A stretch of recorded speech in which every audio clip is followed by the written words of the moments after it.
Mon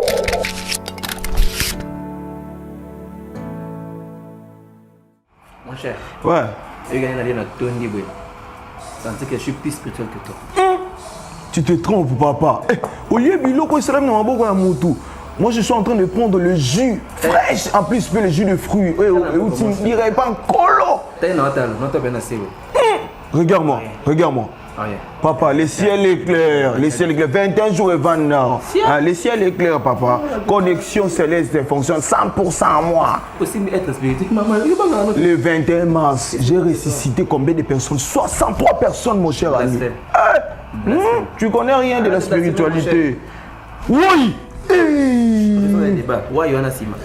Alors le gars, qu'est-ce qui se passe depuis le matin? Vous n'arrêtez de parler de la spiritualité. Qu'est-ce qui se passe? Expliquez-moi, je comprends pas. Oh, mais expliquez-moi parce que là je comprends rien. Pardon. Il n'y a pas de fils. Finalement, c'est quoi être spirituel? Nous rendons grâce à Dieu pour ce premier dimanche où nous sommes ensemble à l'année 2022.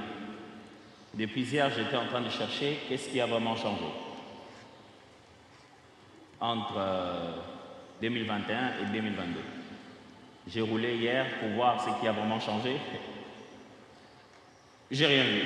J'ai vraiment rien vu qui ait changé, sauf la conscience que notre temps est limité, on ne vivra pas toujours. Et que ce jour nouveau veut dire qu'on a vieilli, qu'on est proche de la mort et qu'on doit rendre des comptes. Ce jour nouveau veut dire notre corps ne fonctionnera plus comme avant.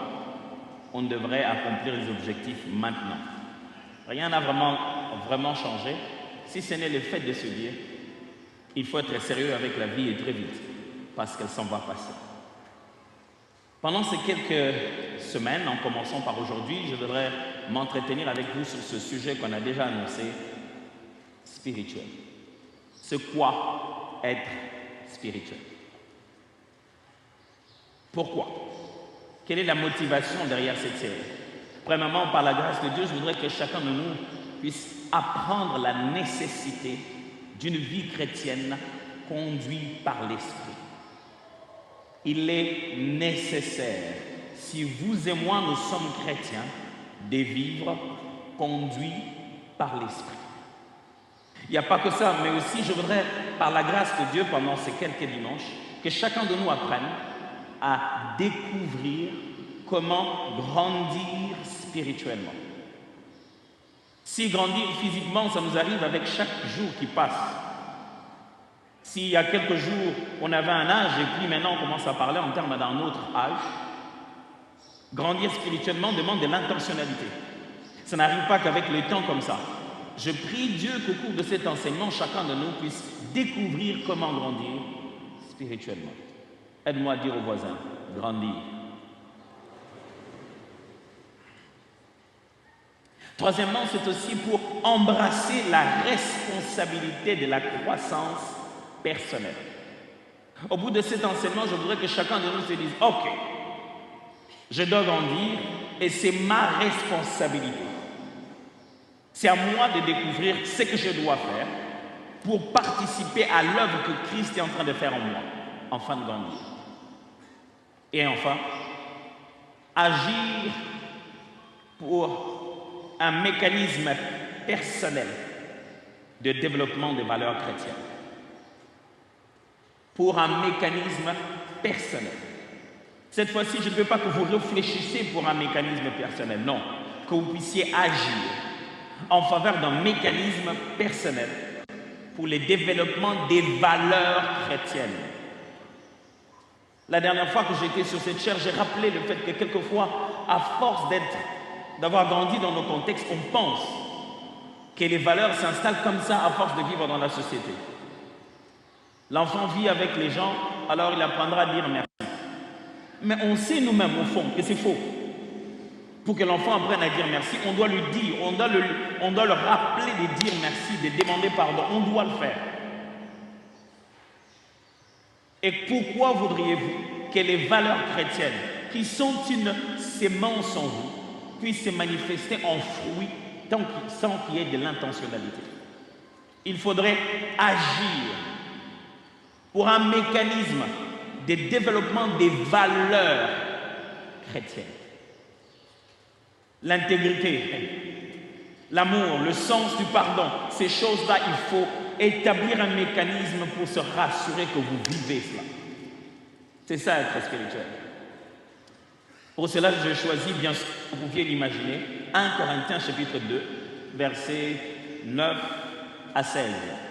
En ce premier dimanche, je vais, ensemble avec nous, comme vous le savez bien, on va raconter l'histoire, faire le documentaire, comme on aime appeler ça. Mais on doit comprendre ensemble le contexte de Corinthiens. Et on va installer les bases en faisant une petite différence entre ces trois personnes dont parle le livre de Corinthiens. Et à partir du dimanche prochain, on va commencer à répondre à des questions très bien précises et à faire la différence entre spiritualité chrétienne,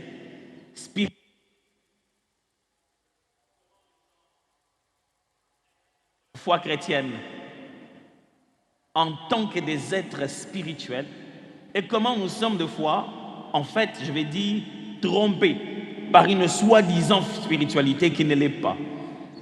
Pasteur, tu vas parler d'un sujet comme ça, c'est dangereux. Oui, on ne s'est jamais mis dans une affaire où on savait que ce n'était pas dangereux. Hein. On savait depuis le début que c'était dangereux. Mais je refuse de vous dire que vous êtes nés de nouveau et nés d'esprit sans vous apprendre qu'est-ce que c'est que vivre selon l'esprit. Je refuse d'insister que vous devez changer de vie, vivre comme des chrétiens et sans vous rappeler que ce qui a changé en vous est en réalité à l'intérieur. Je refuse de continuer à vous parler d'un changement et vous regardez sur le miroir, dans un miroir, vous êtes toujours le même et vous demandez, ça se passe où ce changement? Ça se passe en esprit et en vérité. Et il faut qu'on comprenne comment ça fonctionne. Et la Bible en parle. 1 Corinthiens, donc, chapitre 2, à partir du verset 9, j'irai jusqu'au chapitre 3, si on est patient avec moi. Amen. Est-ce que tout le monde m'entend bien? Amen. Bien. Ce sont les amens de 2022. On ne peut pas donner des amens un peu plus... Amen. Voilà. Mais comme il est écrit, ce sont des choses que l'œil n'a point vues, que l'oreille n'a point entendues et qui ne sont point montées au cœur de l'homme. Des choses que Dieu a préparées pour ceux qui l'aiment. Dieu nous les a révélées par l'Esprit. Vous suivez toujours, hein? Car l'Esprit sonde tout. On est en train de parler du Saint-Esprit quand c'est avec un grand E. Même les profondeurs de Dieu. Lesquels des hommes, en effet, connaît les choses de l'homme si ce n'est l'esprit de l'homme, avec un petit E, donc l'esprit de l'homme. L'esprit de l'homme qui est en lui. De même, personne ne connaît les choses de Dieu si ce n'est l'esprit de Dieu. Or, nous n'avons pas reçu l'esprit du... Est-ce que vous êtes en train d'entendre combien de fois on est en train de dire esprit ici? Nous n'avons pas reçu l'esprit du monde, mais l'esprit qui vient de Dieu, afin que nous connaissions les choses que Dieu a données par sa grâce. Et nous en parlons non avec des discours qu'enseigne la sagesse humaine, mais avec ceux qu'enseigne l'esprit, employant un langage spirituel pour des choses spirituelles. Ok, vous n'entendez pas qu'en venant à l'église, on emploie un autre langage qu'un langage spirituel parce qu'on parle des choses spirituelles. Mais l'homme animal ne reçoit pas les choses de l'Esprit de Dieu, car elles sont une folie pour lui. Et il ne peut les connaître parce que c'est spirituellement qu'on en juge. L'homme spirituel, au contraire, juge de tout. Il n'est lui-même jugé par personne. Car qui a connu la pensée du Seigneur pour l'instruire? Or, nous avons la pensée de Christ. Ça va? Intéressant. Aujourd'hui, c'est vraiment le texte, il faut qu'on le comprenne ensemble. Chapitre 3, donc juste la suite, à partir du premier verset. Pour moi, frère, ce n'est pas comme à des hommes spirituels que j'ai pu vous parler, mais comme à des hommes charnels. comme à des enfants en Christ. Je vous ai donné du lait, non de la nourriture solide. Vous entendez ça? Il est possible qu'intentionnellement, un pasteur, un enseignant, continue tout le jour à donner au peuple de Dieu le même niveau de la nourriture. Toujours du lait et du lait et du lait. Parce qu'ils sont toujours des enfants. Ce n'est pas l'Église qui a un problème, ce n'est pas les pasteurs qui ne connaissent pas ce qu'il faut enseigner. Mais les gens à qui on enseigne ne veulent pas grandir. Ils sont toujours des enfants. Je vous ai donné du lait, non de la nourriture solide, car vous ne pouviez pas la supporter et vous ne le pouvez même pas à présent. Seigneur, préserve-nous d'avoir une Église faite des enfants qui ne supportent jamais la nourriture solide. Parce que comme je ne cesse pas de le dire, Jésus viendra épouser une épouse, pas une petite fille. L'Église se doit obligatoirement de grandir.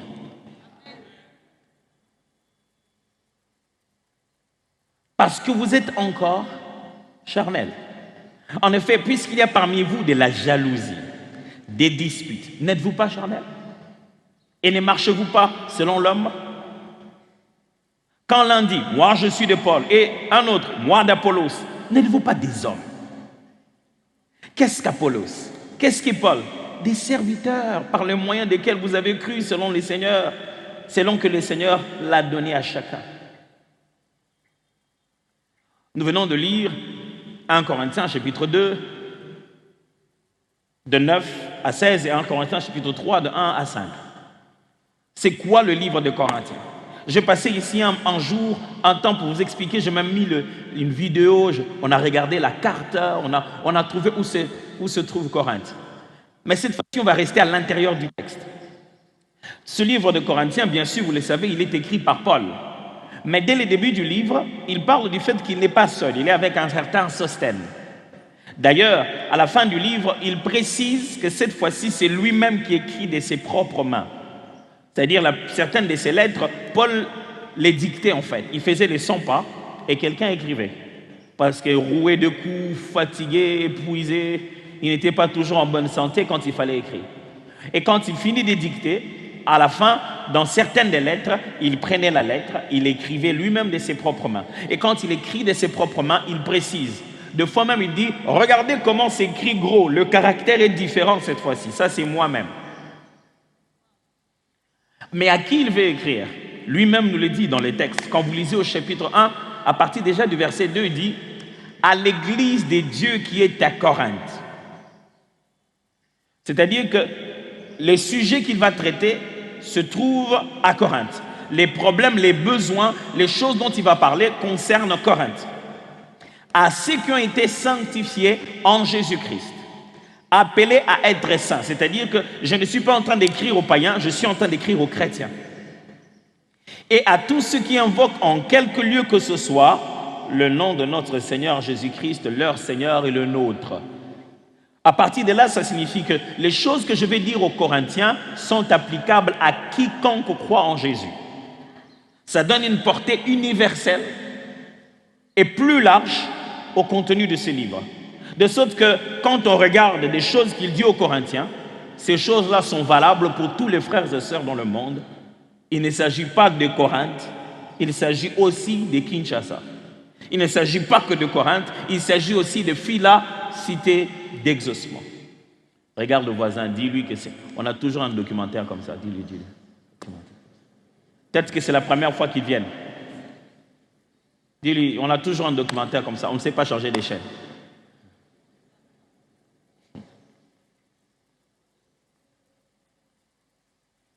Mais pourquoi il écrit ça? Son but est de donner des orientations. L'Église est un peu perdue, il veut donner des orientations à la pratique de la foi chrétienne en général et des réponses aux chrétiens de Corinthe en particulier. C'est-à-dire, quand vous lisez les livres de Corinthe, de Corinthiens, Paul aux Corinthiens, vous trouvez qu'il est en train d'apprendre comment on met en pratique des principes. Il dit, pour ce qui concerne la viande sacrifiée aux idoles, j'aimerais, frère, que vous sachiez qu'il n'y a pas de Dieu. Il dit, pour ce qui concerne la prophétie, qu'un prophétise, un autre attende. Il est en train de leur apprendre, quand ils sont ensemble, comment la vie chrétienne se vit.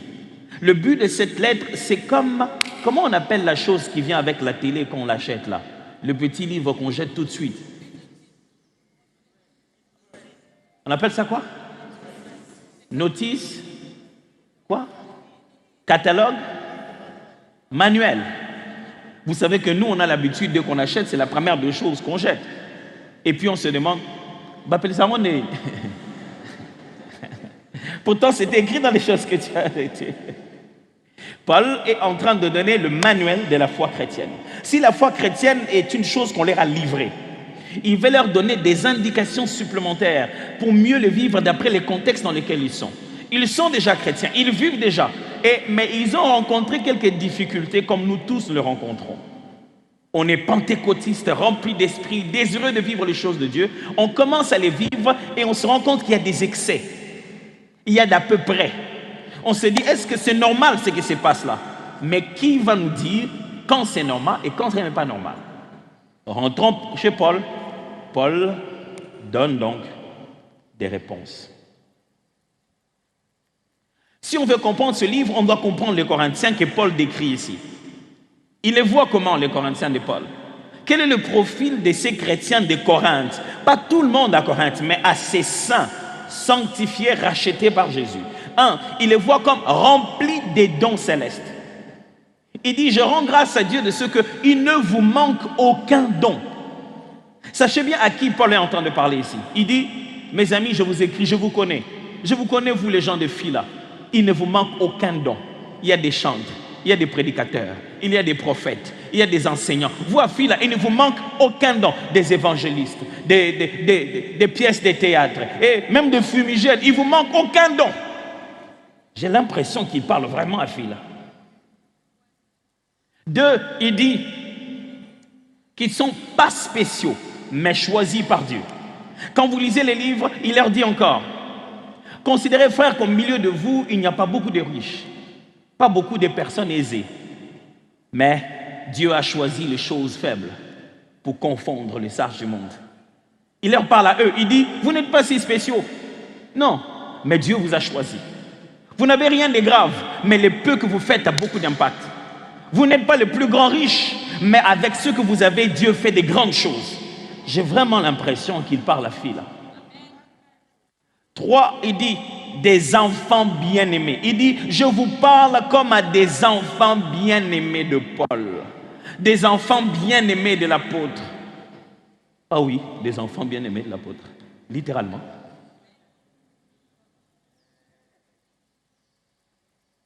Dit, vous bénéficiez d'une attention particulière. Mon cœur est vers vous. 4. Les Corinthiens dont il parle, il dit, ils sont faibles de caractère. Corinthiens, allez, franchement, vous ne venez pas quand même à l'église le jour de la Sainte Seine pour vous enivrer. Vous ne venez quand même pas le jour de la Sainte Seine pour vous remplir les ventres. On dirait que plus vous vous rassemblez, plus vous devenez mauvais. Corinthiens, tenez bon. Autant ils sont remplis de dons, autant ils sont faibles de caractère. Autant ils ont passé des heures à jeudi et toko, autant ils sont méconnaissables au lieu du travail. Autant ils passent du temps dans le don spirituel les 30 jours de novembre, autant ils sont incapables de dire non aux propositions de corruption. Faibles de caractère. Mais aussi ils sont facilement influençables. Il les démontre, dit, on dirait que plus vous vous rassemblez, plus vous devenez mauvais. Il y a parmi vous des gens, je suis obligé de le dire, à ma honte, mais ils ne connaissent pas Dieu, on dirait. Corinthiens, qu'est-ce qui se passe? Qu'est-ce qui se passe? Vous n'êtes pas stable, vous êtes facilement influençable. Vous lâchez si facilement votre position pour copier quelqu'un d'autre, mais quelqu'un de mauvais. Et enfin, il les trouve inconscients et rétrogrades. Chaque fois, dans le style d'écriture de Paul, il leur pose des questions. Vous savez, quand vous parlez à quelqu'un que vous trouvez inconscient, vous ne voulez pas lui donner la réponse, vous lui posez la question pour que lui-même réfléchisse. N'est-ce pas? Au lieu de lui dire directement ce que vous voulez, vous dites, mais atayo moko. Yo kan si sani rolongwa ya moko matikuna. Tu es, bon, ça veut dire littéralement, penses-tu que cette assiette quittera d'ici et monterait de l'autre côté de soi-même? Tu es juste en train de lui dire que cette assiette devrait quitter ici, n'est-ce pas? Et monter là où ça doit monter. Mais pourquoi tu formules cela par question? Parce que tu le trouves inconscient. Tu ne veux pas seulement qu'il porte l'assiette, tu aimerais qu'il commence à réfléchir comme ça. Et c'est ça le figure de style que Paul utilise ici. Quand il veut leur donner une pensée, il formule sans question. Il dit, quand vous disputez, n'êtes-vous pas charnel? Il dit encore, ne savez-vous pas que votre corps est le temple du Saint-Esprit et que vous ne vous appartenez pas à vous-même? C'est tout le temps comme ça dans ce livre. Il leur pose des questions pour pousser leur réflexion. J'ai une question à vous poser moi aussi ce matin. Êtes-vous spirituel? Aidez-moi à poser aux voisins. Êtes-vous?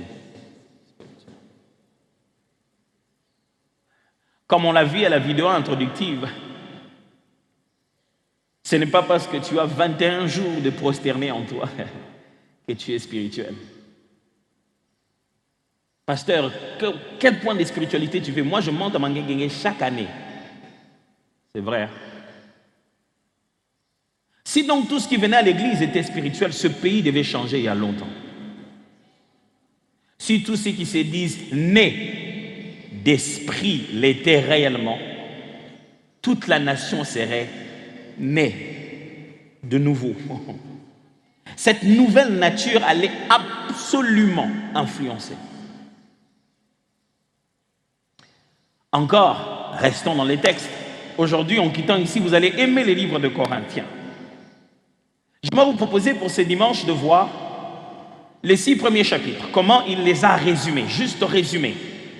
Je donne ici les grandes pensées maîtresses. Au premier chapitre, qu'est-ce qu'il veut? Je vous mets ici les versets bibliques qui peuvent résumer les grandes idées de ces chapitres. Chapitre 1, il dit, « Je vous exhorte, frères, par le nom de notre Seigneur Jésus, à tenir tous un même langage, et à ne point avoir des divisions parmi vous, mais à être parfaitement unis dans un même esprit et dans un même sentiment. » C'est ce qu'il donne au premier chapitre. C'est ça le résumé. Au premier chapitre, il veut leur dire, il y a division, soyez unis. C'était quoi la raison de la division? Certains disent que Paul n'est pas un bon prédicateur et il préfère Apollos. Certains disent que, pas Apollos, il préfère Pierre, Céphas. D'autres disent, bon, nous, on n'est pas dans vos histoires-là. Paul, Apollos, Céphas, ce sont des hommes. Nous, on est pour Jésus-Christ. J'ai déjà entendu ça plusieurs fois à l'église. Quand il y a des comme ça, il y a ceux qui pensent qu'ils vont dire ils sont de Jésus, donc ils sont bien. C'est certains qui disent non, nous on est pour le pasteur Blaise, nous on préfère le prophète Sédou. Nous on aime bien pasteur Blansky, comment il est parti? Nous on était pour pasteur Patou. Non, nous on n'est pas là, nous on est pour le pasteur Atoms. Non, nous on est les fils de l'apôtre. N'êtes-vous pas charnel? Non, c'est pas nous. Au chapitre 2, il dit, « Et ma parole et ma prédication ne reposaient pas sur les discours persuasifs de la sagesse, mais sur une démonstration d'esprit et de puissance, afin que votre foi fût fondée non sur la sagesse des hommes, mais sur la puissance de Dieu. » Au chapitre 2, c'est ça son idée centrale. Il est en train de leur rappeler que je vous ai prêché la parole de vie, l'évangile, non pas avec la sagesse humaine, mais avec la puissance de Dieu, pour que ça produise en vous quelque chose de spirituel, non pas de charnel. Au chapitre 3, le résumé est dans ceci. Que personne donc ne mette sa gloire dans des hommes, car tout est à vous. Soit Paul, soit Apollos, soit Céphas, soit le monde, soit la vie, soit la mort, soit les choses présentes, soit les choses à venir, tout est à vous. Au chapitre 3, il essaie un peu de résumer cette idée qu'il a commencé au chapitre 1er. Il dit, mes amis, moi, je vous appartiens. Paul, il est à vous, mes amis, ici dans cette église, qu'il soit en Bujimaï, qu'il soit à Kalemi, qu'il soit en Côte d'Ivoire, qu'il soit où qu'il soit, à Goma, à Bukavu, nous tous, on vous appartient. Qu'il soit à Kinshasa, qu'ils soient où qu'on puisse les envoyer, tous les Paul, les Silas, les Apollos qu'il y avait dans cette église. On vous appartient. C'est Dieu qui nous a donné à vous. Chapitre 4. Je vous en conjure donc, soyez mes imitateurs. C'est ça la pensée. Il veut leur dire, je vous vois ne pas faire les choses, mais je vais vous montrer. Vous vous rappelez, quand j'étais avec vous, comment je me comportais? Faites seulement ce que je faisais. Soyez mes imitateurs. Au chapitre 5. Qu'ai-je, en effet, à juger du dehors? N'est-ce pas ceux du dedans que vous avez à juger? Pour ceux du dehors, Dieu le juge. Ôtez le méchant du milieu de vous. Au chapitre 6, il y a cette affaire de quelqu'un qui a vécu une vie d'impudicité telle qu'il sortait avec la femme de son père. Et Paul est fâché, il dit, ça ne vous fait rien. Il dit, on ne doit pas encore juger les gens de dehors, on doit se juger nous-mêmes d'abord à l'intérieur. Qu'est-ce que j'ai à voir moi à juger les païens? Je dois d'abord juger les enfants de Dieu. De telles choses, on ne peut pas les permettre. Alors, il leur dit, ôtez les mal du milieu de vous. Vous ne pouvez pas tout tolérer, ce n'est pas possible. On a beau être moine en empathie, on ne peut pas tolérer tout. C'est anti-biblique. Au verset 6, il dit, au chapitre 6 plutôt, car vous avez été rachetés à un grand prix. Glorifiez donc Dieu dans votre corps et dans votre esprit qui appartient à Dieu. Au chapitre 6, c'est là qu'il les rappelle que votre corps est le temple du Saint-Esprit. Vous, Jésus a payé grand pour vous avoir. Alors n'abandonnez pas votre corps à l'impudicité. Faites de votre corps un instrument de gloire pour Dieu. C'est ça le rappel. Il y en a 16 les chapitres. Je ne veux pas épuiser tous les 16 aujourd'hui. Mais je dois rentrer dans ce que nous sommes en train de dire. Spirituel. Aidez-moi à dire au voisin, spirituel.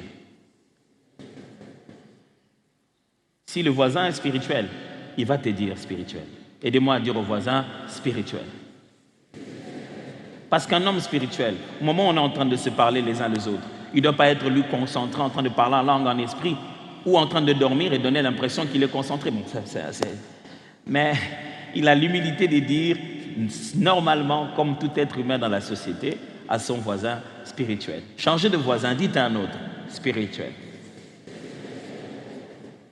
Ça sonne quoi dans votre tête quand on dit spirituel? Sommes-nous suffisamment spirituels? On va répondre à toutes ces questions pendant ces dimanches. Et qu'est-ce que Dieu attend d'un être spirituel? Mais je peux vous dire une chose sûre et certaine. Si on n'est pas spirituel, on ne peut pas impacter pour le royaume de Dieu.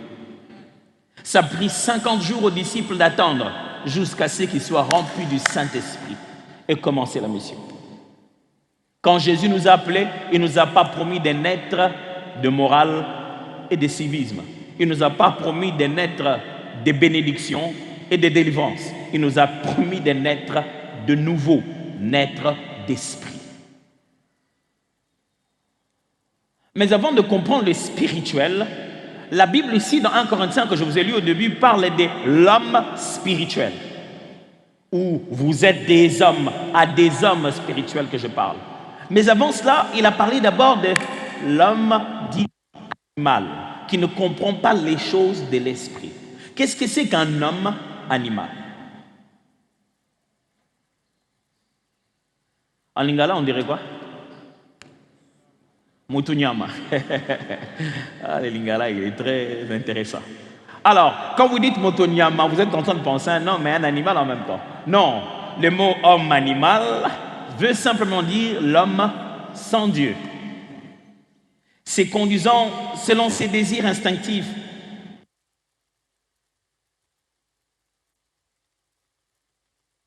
Conduit d'après ses désirs instinctifs comme le font les animaux.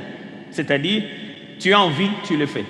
Comme tous les animaux qui ne regardent pas qui est là, qu'est-ce que ça fait. Le monde est une grande chambre où ils font tout ce qu'ils veulent. Ces réflexes ont pouvoir sur le choix. Ils confondent plaisir, désir et besoin. Ses actions sont au service de son pouvoir. Son vouloir est trompé par les péchés qui l'habitent. Il fait parce qu'il peut. Et il confond ce dont il a envie, de ce qu'il veut, de ce qu'il faut. Mais l'homme animal ne reçoit pas les choses de l'Esprit de Dieu, car elles sont une folie pour lui. Paul utilise encore ce mot animal, toujours dans 1 Corinthiens, toujours. Mon chapitre 15, à partir du verset 42. 1 Corinthiens 15, 42. Ainsi en est-il de la résurrection des morts. Le corps est sémé corruptible, il ressuscite incorruptible. Il est sémé méprisable, il ressuscite glorieux. Il est sémé infirme, il ressuscite plein de force. Il est sémé corps animal, il ressuscite corps spirituel. Il parle ici de corps animal, pas de l'homme animal. Il est en train de parler, quand on dit mot homme ou corps animal, on fait référence à la nature humaine, au fait que l'homme est homme, il a des réflexes naturels. Il dit, il est sémé, comme je l'ai dit, il ressuscite. Il dit, c'est pourquoi il est écrit, le premier homme, Adam, devint un être vivant. Le dernier Adam est devenu un esprit vivant. Mais ce qui est spirituel n'est pas le premier. C'est ce qui est animal. Ce qui est spirituel vient ensuite. Le premier homme tiré de la terre est terrestre. Le second homme est du ciel. Tel est le terrestre, tels sont les terrestres. Tel est le céleste, tels sont les célestes.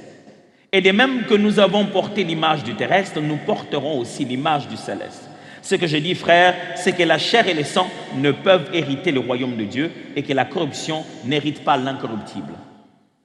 L'homme animal, c'est juste l'homme. Même quand il va à l'église, même quand il est gentil, même quand il a reçu une belle éducation, l'homme animal, c'est juste l'homme. Les amis du média ont tenté de me précéder quand je voulais faire le résumé, et c'est maintenant que je le fais. Comment je peux vous résumer l'homme animal? Un homme animal, il ne connaît pas Dieu. Connaître Dieu dont on parle ici dans la Bible, ça veut dire qu'il n'a pas de relation avec Dieu. Ce n'est pas qu'il sait que Dieu n'existe pas. Quel est le Congolais qui ne connaît pas Dieu? Il n'existe pas. Dès que tu essaies de prier à côté de quelqu'un, on dirait que Dieu est un cours qu'on a tous appris à la maison. Mais la Bible dit c'est faux. Il y a même des gens qui viennent à l'église, qui sont réguliers, mais qui ne connaissent pas Dieu. Et l'homme animal, lui, absolument aucune relation avec Dieu. Je ne parle pas du fait que quand il a des problèmes, il prie, ou bien le jour de leur deuil, ils mettent des musiques chrétiennes, ou qu'ils disent, frère Atom, j'aime beaucoup votre musique. Je dis, il n'a pas de relation avec Dieu. 2, ses désirs ont pouvoir sur ses choix. C'est-à-dire, quand il aime quelque chose, quand il désire quelque chose, il n'a même pas le temps de réfléchir. Ce sont ses désirs. Ouf. J'aurais du mal à vous raconter les histoires et les bêtises que l'homme animal peut faire. Chacun de nous connaît l'homme animal. On en était un jour. Du moins, si tu as été transformé. L'homme animal, ce qu'il a envie de faire, juste il en a envie et il le fait. Franchement, oui. C'est pour ça que les gens sont violés, parce que l'homme est animal. Il n'arrive pas à se maîtriser. C'est pourquoi l'argent est volé, parce que l'homme est animal. Il n'arrive pas à se maîtriser. Il en a envie, il le fait. Ça, c'est l'homme animal. Ses désirs ont pouvoir sur ce choix. Il confond plaisir, désir et besoin. Mes amis, ces trois choses sont différentes. Dans la vie, Dieu vous donnera toujours ce dont vous avez besoin. Quelqu'un m'a entendu? Dieu vous donnera toujours ce dont vous avez besoin. Et quand vous avez des désirs, faites-les connaître à Dieu. Et si le but de ces désirs n'est qu'un plaisir de convoitise charnelle, cela ne vous mènera nulle part. Dieu veut notre joie, il veut notre plaisir, mais il veut être la source qui y répond. Mais l'homme animal, quand il veut un plaisir, il commence à en faire un besoin. Un besoin est inévitable, un besoin est utile. On ferait tout pour l'avoir. Quand je n'ai pas de l'eau, je ne sais pas boire, je me bats, je cherche où est-ce que je peux trouver de l'eau. Mes amis, l'eau et iPhone 13, c'est pas la même chose. L'un est un besoin, l'autre n'est qu'un petit plaisir. Ce n'est pas la même chose. Mes amis, manger et aller à un restaurant, deux choses différentes. Manger est un besoin, aller au restaurant est un plaisir. Mais l'homme charnel, l'homme animal, pardonnez-moi, a pris ses désirs, ses plaisirs, il les a mis au rang de besoin. C'est comme si s'il ne fait pas ça, il ne peut pas vivre. Écoutez-moi bien, vous pouvez vivre sans une grosse télé LED, sans un iPhone 13, sans un Samsung, je ne sais pas moi, Note qu'est-ce. Non, je vais répéter. Vous pouvez vivre sans les jeans de Langueta. Vous pouvez vivre sans quoi encore? Vous pouvez vivre sans le lorx frontal. Vous pouvez vivre sans ça. Vous n'en avez pas besoin. Mais quand vous pensez vivre en faisant ces choses, sans que vous n'ayez Dieu, vous êtes comme un poisson qu'on a sorti de l'eau. Il ne se rend pas compte qu'il est en train de mourir. Il meurt à petit feu. Il croit être encore vivant, mais il est débranché de la source.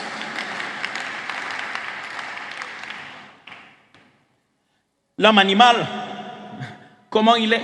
Ce qui sort de lui est fuyant. C'est ce que Jésus dit.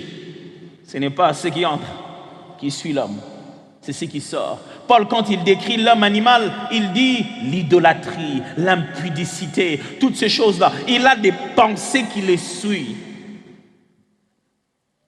L'homme animal, on était tous en train de regarder la télé. Oh, pouf! Au moment où on s'y attendait, les mois, une scène est passée. Vous savez tous que quand on joue la musique et des personnes se rapprochent trop, vous savez ce qui va se passer. On raconte l'histoire d'un papa qui regardait la télé avec ses enfants et puis il était en train de regarder une prédication. Et pendant qu'il regardait la prédication, je ne sais pas, la bande a été mal enregistrée. Vous avez les jeunes, boum, des scènes obscènes ont commencé à montrer à la télé. Les enfants étaient assis, ils les faisaient suivre la prédication. C'est toujours à ce moment-là que la télécommande ne marche pas.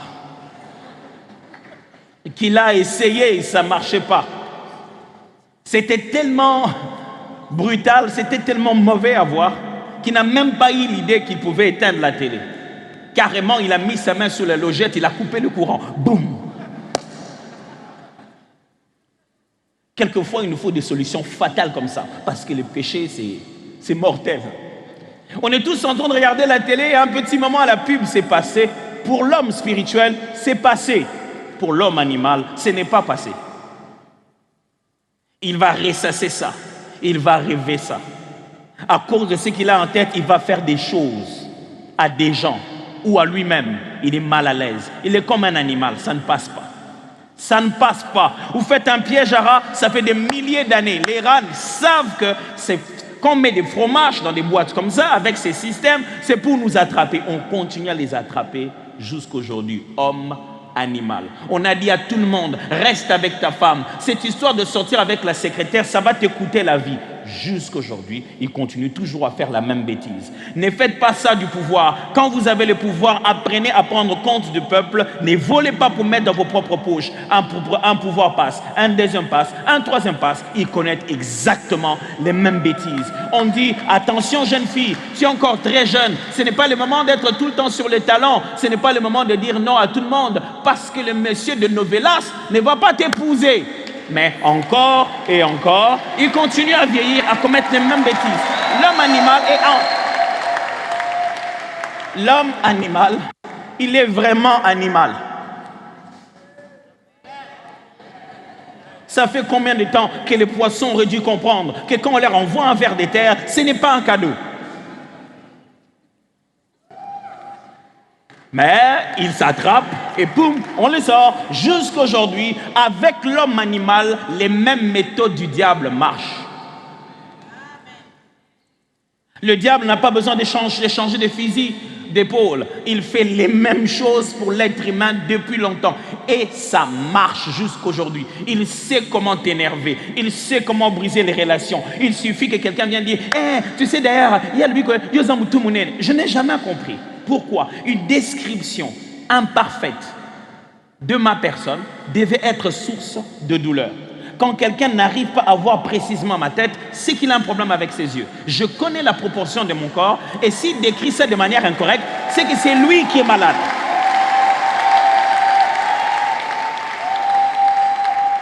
Oh, est-ce que Moutoune est bien? Ce qu'on m'a dit, c'est Kazola Tabamiopi. C'est lui qui est malade. Mais le diable sait, ça va réveiller ton orgueil personnel. Et quand tu entres, tu vas commencer à te comporter comme si... Et l'homme animal est esclave de ça. Il veut tout faire pour montrer que ça devient sa motivation. Il n'arrive pas, l'animal crie en lui. Pourquoi quand tu vois les lions, tu as peur? Est-ce que vous dites que les lions ont tout le temps envie de vous manger? Mais il est imprévisible. Quand il a envie de te manger, tu ne sais pas. C'est ça l'homme animal, imprévisible. Imprévisible. Il pense être sage à ses yeux. Mais il ne l'est pas.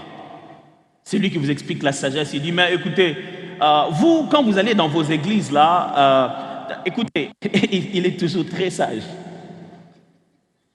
Il sait tellement des choses qu'il ne fait pas. Regardez, il a plein de bonnes paroles de sagesse, mais sa vie est vide. Si la sagesse est si précieuse que tu pouvais l'appliquer, on devait voir les conséquences. L'homme animal, il pense que les chrétiens est fou. C'est ce que Paul dit. Il dit, il considère notre foi comme une folie. Il croit qu'on est fou. Mes amis, quand on prie, vous pensez qu'on est fou? Quand on jeûne, vous pensez qu'on est fou? Non, pasteur, franchement, ma femme, je ne la comprends pas. Elle est venue, m'a dit non, elle a eu un songe, on peut pas dormir, on doit prier toute la nuit. C'est quoi cette folie? Moi, je suis fatigué. Tu es fatigué pour prier pendant 2, 3, 4, 5 heures? Ça va te prendre 40 ans de blocage. Et tu iras des pasteurs en pasteurs. Et puis tu diras que les pasteurs ne sont pas puissants. Tu iras des magiciens en magiciens. Et tu diras que les magiciens ne sont pas puissants. Tu vas jusqu'à ce que tu vas rentrer chez le diable et dire, bon, ok, c'est quoi cette affaire où tu me bloques? Mais on t'avait dit 2 heures de prière.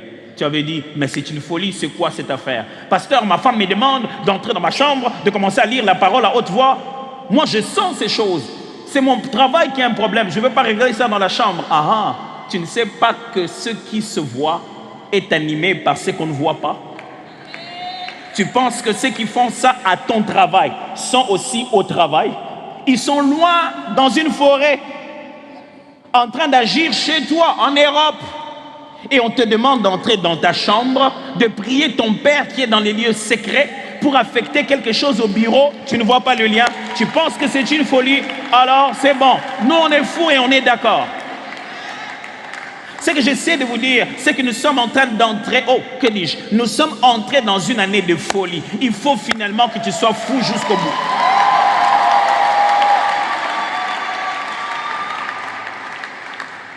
Alors l'homme charnel, c'est qui? Quand vous lisez les textes, on ne parle pas de l'homme charnel. Chaque fois que Paul fait référence ici dans 1 Corinthiens, il fait référence aux hommes charnels, au pluriel.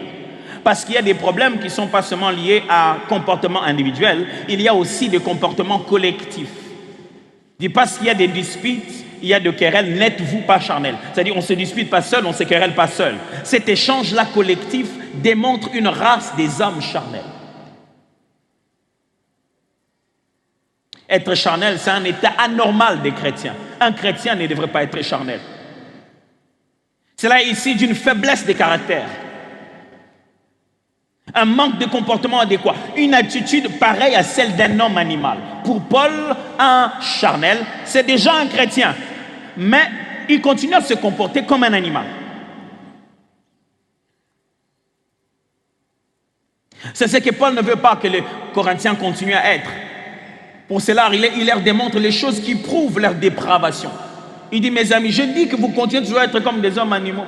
Vous ne croyez pas? Regardez, les preuves sont là. Au travers des réponses qu'il donne à leur situation, il leur montre à quel point ils sont dépravés. Et comme un père, il leur donne des instructions claires qui sont source de solutions pour leur restauration. Être charnel est aussi une situation collective de prise des partis pour les hommes plutôt que pour Dieu. D'influence venant des hommes qui sont dans l'église, mais dont le langage et le comportement prouvent qu'ils ne connaissent pas Dieu. Être charnel, ce n'est pas juste l'être seul. Paul démontre que j'ai vu du charnel dans votre système de fonctionnement. Je vois que vous avez des disputes, je vois que vous avez des querelles, je vois qu'il y a certains d'entre vous qui ne connaissent pas Dieu. Il leur dit même, avant je vous avais dit, ne marchez pas avec des impudiques, avec des idolâtres. Pas comme s'il ne faut jamais les fréquenter, sinon on ne pourrait pas vivre. C'est Paul qui dit tout ça. Mais il dit, maintenant je vais vous dire, de ne pas marcher avec quelqu'un qui se dit frère, mais qui est toujours impudique. Il dit, l'homme charnel est plus dangereux pour un homme spirituel que ne l'est un homme animal. Je répète, Paul dit ceci, un chrétien à peu près est plus dangereux pour un vrai chrétien qu'un païen. Je répète, selon Paul, quand un vrai chrétien reste avec un païen, le chrétien n'a pas peur, il va l'influencer. Mais quand un soi-disant chrétien qui mélange un peu du monde et un peu de Dieu reste avec un vrai chrétien, c'est là un gros risque, il peut l'influencer. Ce qui veut dire l'église se transforme à la fois en un lieu dangereux. Ou si nous laissons les charnels rester au milieu de nous, nous allons tous devenir charnels. Est-ce que vous avez compris ça? Les charnels sont comme la même mangue qui va faire pourrir les autres mangues. C'est la même espèce, même genre. Si on les laisse trop ensemble, les charnels vont faire pourrir les spirituels. Êtes-vous spirituel? Êtes-vous charnel? Des fois, vous entrez dans des départements remplis de charnels. Dans les ministères remplis de charnels. Écoutez leurs conversations. Ah, si c'est comme ça, moi, vous entendez... Mon frère, de quoi tu parles? Est-ce qu'on est dans la même affaire? Est-ce qu'on est dans la même église? Est-ce qu'on est en train de parler des mêmes choses? Est-ce que les choses chrétiennes c'est comme ça? Eh maman, ma commencé attends ma commencé mais moi faut moi jupe moi toi tu es li qui nanza mais faut la accepter par marchandise.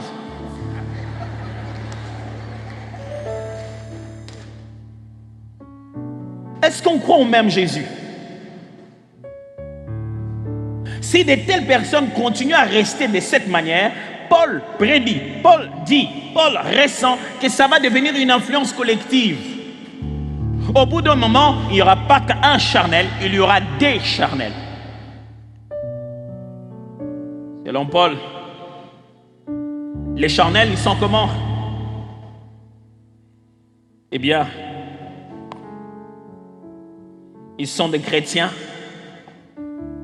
en esprit, en qui l'esprit habite, bien sûr. Conduits par l'esprit, ça c'est pas un problème. Ils sont rentrés dans leur ancienne vie d'orgueil, de querelles, d'impudicité et d'idolâtrie. C'est ça un charnel. Il est rentré en arrière. Et Paul parle de 3 genres de vie: impudicité, orgueil et idolâtrie. Quand vous êtes orgueilleux, mon frère, n'êtes-vous pas charnel? Comment peux-tu parler de ta spiritualité et dire que tu es un homme d'esprit pendant que tu ne respectes pas les gens? Quand tu arrives, les gens sont mal à l'aise. Il n'y en a que pour toi. Tu es le centre du monde. Et dans ton langage, on sent du dédain. C'est toi qui es arrivé dans la vie. Tu ne fais cas de personne. Quand tu es là, les autres sont mal à l'aise. Tu dois passer en premier. Tu dois leur faire sentir que tu es grand. Les charnels, hypocrites. L'hypocrisie et l'insensibilité au sacré règnent parmi eux. Hypocrites. Paul dit, les charnels, ils sont là avec vous, mais en réalité, ils ne sont pas avec vous. Ne restez pas avec des gens qui se disent frères, mais qui ne vivent pas comme des frères. C'est de l'hypocrisie. Les charnels ne font pas la même chose à Kinshasa et ailleurs. Il y a des choses qu'il ne fait qu'ailleurs. À Kinshasa, on risque de le voir. Les charnels, ils jugent vite les autres et croient tout connaître. Paul le répète, il dit, en ce qui concerne les viandes sacrifiées aux idoles, je sais que nous avons tous de la connaissance. Tirez, sachez que la connaissance enfle. Ce qu'il faut, ce n'est pas connaître, mais d'être connu de Dieu. Il dit, nous savons que nous tous nous connaissons, ça va. Quand vous êtes dans une église charnelle, personne ne donne des orientations aux autres. Tout le monde sait. Mais moi aussi je sais. Ah oui, mais je ne sais pas pourquoi quand lui vient ici, il pense, moi aussi je sais. Quand tout le monde sait, c'est que tout le monde est ignorant. Les charnels, ils sont faibles de caractère parce qu'ils sont enfants dans les choses de Dieu. Frères, sœurs, je vais vous poser une question. Quelle est la dernière fois que vous avez senti dans votre foi chrétienne que vous avez grandi? En concluant cette année 2021 qui vient de finir, est-ce que vous avez eu l'impression, moi finalement je grandis, je n'étais pas comme ça avant. Est-ce que vous avez ressenti ça? Ouh, si ça vous arrive après 3 ans, 4 ans, c'est que vous restez très longtemps charnel. Un homme spirituel, il a bu le lait, mais il a commencé à manger de la nourriture solide. Il ressent du changement en lui, mais un homme charnel, faible de caractère parce qu'il est encore resté un enfant. 10 ans, 20 ans, 15 ans l'église, enfant. Il y a toujours des choses qu'on ne sait pas lui dire. Quand est-ce que tu seras brisé? Tous ceux qui vivent avec toi doivent passer par le dos de la cuillère. On ne peut jamais te dire la vérité en face. Tu n'es pas brisé, il n'y a que toi qui vis. Moi, je pensais que ce n'est plus toi qui vis et que c'est Christ qui vit en toi. On te connaît trop, il y a trop de toi. C'est que tu n'as pas grandi. Si tu ne grandis pas, c'est que tu es encore charnel. Enfin, les charnels, ils ressemblent plus aux païens aux chrétiens. Quand tu viens dans la rencontre des charnels, tu ne penses pas que tu es dans une rencontre spirituelle. Quand tu parles avec quelqu'un de charnel, rien ne te dit qu'il est un enfant de Dieu. Ce n'est ni dans ses verbes, ni dans ses sujets, ni dans ses compléments. Il tient le langage du monde et non le langage d'esprit. Oh, je ne suis pas en train de dire que quand vous parlez aux autres, vous devez parler les lingala de nzengeneke, bo pikiliki, bo santuboye. Mais celui qui a l'esprit tient un langage spirituel. On le sent. On sent. Il n'a pas l'injure facile. L'injure n'est même pas dans sa bouche. Pourquoi? Il tourne sa langue 7 fois. Quand il parle, on ressent de la sagesse. Quand tu es avec un spirituel, il te donne envie de prier. Après avoir parlé avec lui, tu te rapproches de Dieu. C'est pas qu'après avoir parlé avec toi, après avoir parlé avec lui, tu as juste envie de suivre la télé et de continuer à parler de tout et de rien. Après avoir parlé avec lui, tu te sens un peu challengé, tu te sens un peu défié. C'est comme s'il y a d'autres niveaux de la foi qu'il faut arriver.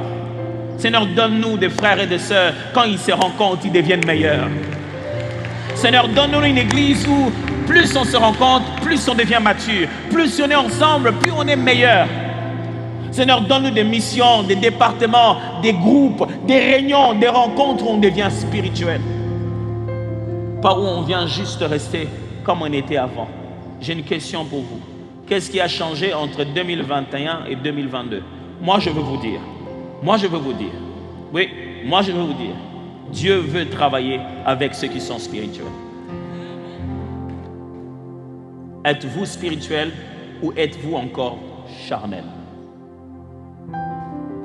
Je ne pourrais pas quitter cette chair sans vous dire spirituel, homme charnel ou homme animal, comme je viens de l'enseigner aujourd'hui, homme charnel ou homme animal, ce ne sont pas des insultes. Ce ne sont pas des choses pour lesquelles il faut avoir honte devant les seigneurs. Quand on t'appelle malade à l'hôpital, qu'est-ce qu'il y a de plus spécial? C'est quand tu es dans une réunion d'intellectuels qu'on te dit tu es malade, que tu es fâché. Mais quand tu es à l'hôpital, on te dit tu es malade, tu dis oui, je suis malade. C'est quand tu es là-bas qu'on t'appelle charnel ou animal, que tu es fâché. Ici, nous sommes à l'hôpital. Il est temps de dire oui, je suis charnel. Oui, je suis animal. Mais il faut que ça change. Ça peut changer tout de suite et aujourd'hui.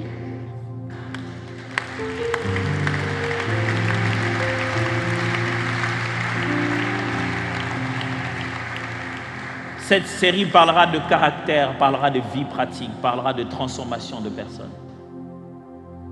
Mais cette série parlera d'abord de donner son cœur à Jésus.